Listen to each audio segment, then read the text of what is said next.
Hey guys, in this video I'm going to answer the question from someone that wanted to know my thoughts on fluoride in the water. So let's talk about that.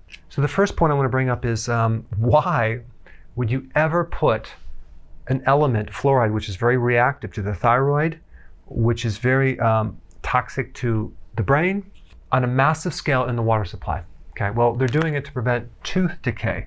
So right there, it's kind of weird that they're going to put fluoride in the water supply to prevent this condition, tooth decay, especially when the side effect of consuming too much fluoride is the demineralization, pulling the minerals out of your teeth, creating a condition called dental fluorosis. So I'm going to actually give you fluoride to prevent decay, which is basically the breakdown of minerals, when actually it's causing the breakdown of minerals.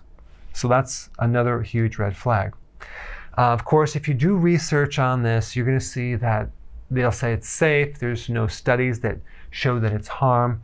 But I'm going to have you click the link down below when we're done and just start reading some of these studies. There's actually over 180 studies published since 2006 on the effect of fluoride on the brain and the nervous system, the neurotoxic harm that it creates, not to mention lowering your IQ and affecting the thyroid. You can just read it yourself. Now, if you also just type in Google, what causes tooth decay? So of course, the first page is all going to be explanations by toothpaste companies, but this is what they say. It's acid. Acid actually causes the tooth decay. And that comes from plaque bacteria that breaks down the sugar in your food, causing minerals to be leached out of the bone. So of course, if you're eating, you should always brush your teeth after you eat to keep the teeth free of the sugar. But what happens when it goes in your bloodstream? Is there a problem with the minerals in your body when you actually have high amounts of sugar? And the answer is yes. Take a look at a diabetic. They have a lot of problems with their minerals in their bones, not to mention the minerals in their muscles, not to mention high levels of infection. So here's the facts. When you increase sugar, you actually paralyze the white blood cells. You increase the chance of getting more microbes that make plaque. Also, you actually decrease the mineral absorption in the body. You also block vitamin C absorption. So when you increase glucose, you actually decrease the absorption of vitamin C because they're both similar in chemistry. And sugar will take priority over vitamin C.